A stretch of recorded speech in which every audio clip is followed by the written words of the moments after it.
I've already covered the headline features in the Studio Pro 8.1 release, and that's always exciting because everyone wants to know what's new. However, today we're covering all of the quality of life improvements that also came with the update, which to me are honestly more important because these are the ones that you actually feel every day and directly impact the way you work in Studio Pro. Let's dive in. Okay, kicking things off, we have some improvements to the audio to note conversion feature. This is kind of a big deal to me because the last iteration of this, specifically for the extract drums function, was apparently trained on acoustic drum content, but now with this update, it also extends support to electronic drums, including analog drum machines. So if you're a hip-hop or pop producer like myself, then this is great news because it means that we should start to see better results with our genres of music. The extract notes function also got improvements for bass detection, so if the notes you were trying to extract had bass notes, it should do a better job at detecting those now as well. We also have some changes to the drag and drop function for audio events. I actually just showed this in one of my recent videos, but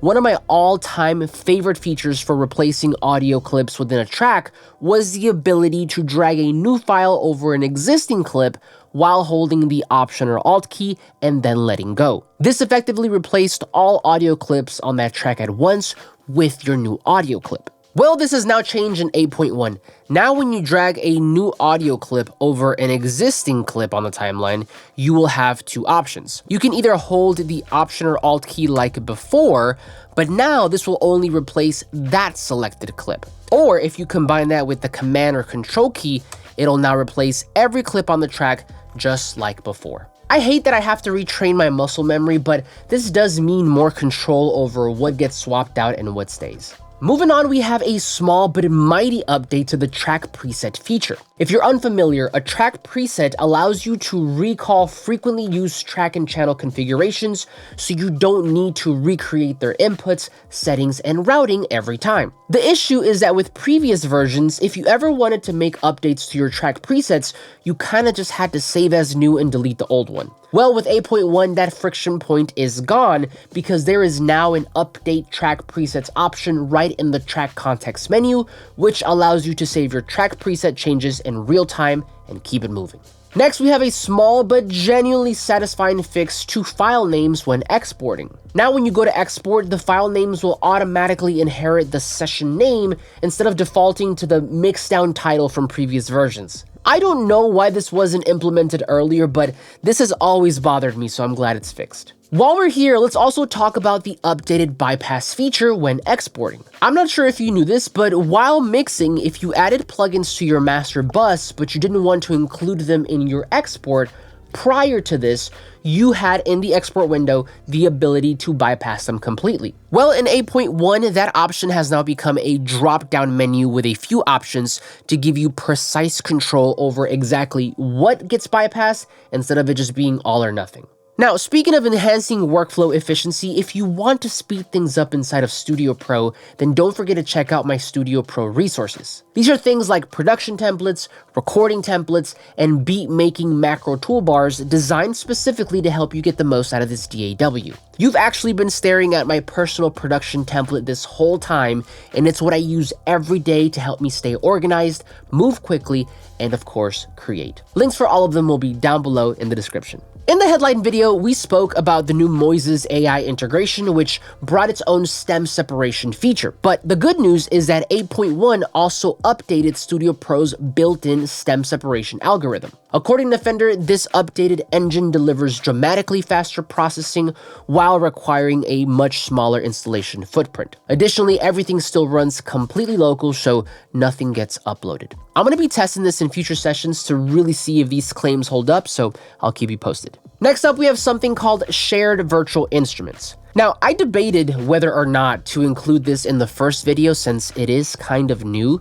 but ultimately decided to leave it here because from my perspective, this just adds functionality to virtual instruments, which we already had. So here's how it works. In a nutshell, we can now create virtual instrument sets and make those sets instantly available across all new and existing sessions. Before this, if you wanted to use a virtual instrument across multiple sessions, then Studio Pro would have to reload that VST from scratch every time you pulled it in. Now you can drag your instrument sets into a dedicated share space in the instrument rack, save them as an instrument set, and as mentioned, access them across all your sessions. Important to note here though is that when you do load them, they show up initially as channels in the mixer, but you can, with a single button click, add tracks to those channels. The purpose of this, according to Fender, is that shared instruments and instrument sets are loaded into memory only once, so any subsequently open sessions gain immediate access to those instruments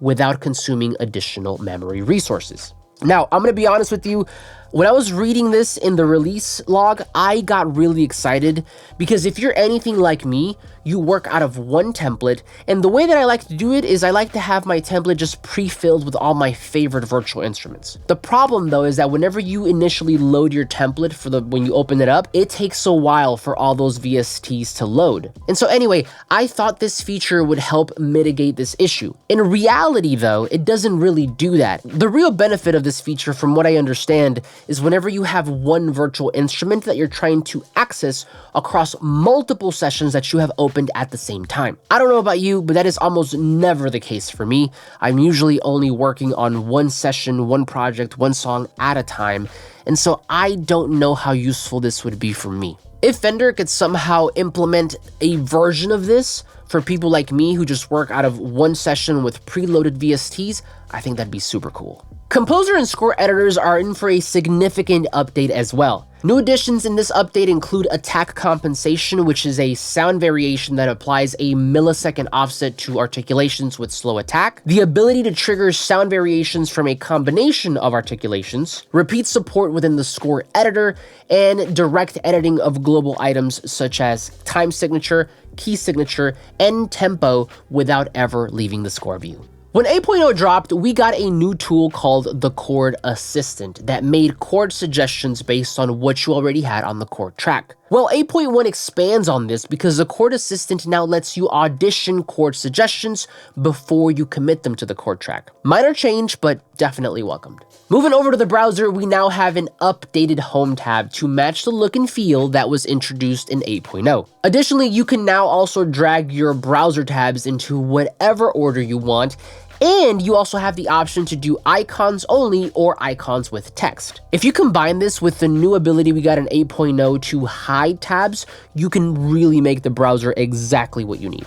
Okay, this next one is for my fellow 3-button mice people. If you have a 3-button mouse, like my MX Master here, then I am happy to inform that the middle button has now gotten new functionality. In the past, if you clicked on that middle button, it would give you the tool picker, and you still get that in 8.1, but now if you click and hold, you are able to navigate your session. So check this out. If I click and hold my center third button, and then I swipe up and down, I can scroll vertically. And if I swipe left and right, I can scroll horizontally. I did not know I needed this until now, but I am in love with this new addition. Studio Pro 8.1 now also adds support for the upcoming Motion 16 and 32 controllers. Listen, I too have been anxiously awaiting these, and I've been told by Fender that they're releasing this summer, so hang tight. I'll be dropping videos on both the moment I get them. Speaking of hardware, if you run hardware synths or modular gear inside of Studio Pro, the CV instrument now adds 4 modulation sources assignable as either LFOs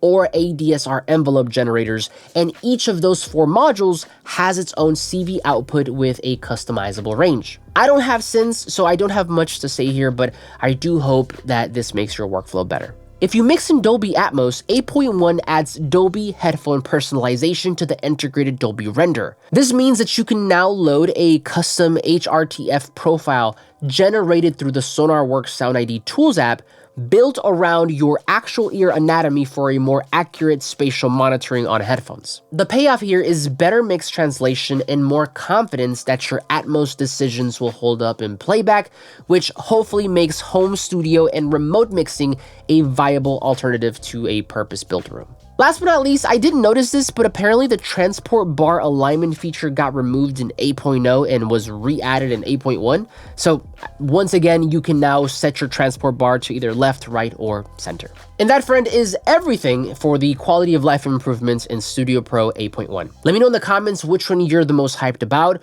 or what you hope to see in a future update. And if you haven't already checked out the headline features video, then you can watch that right over here.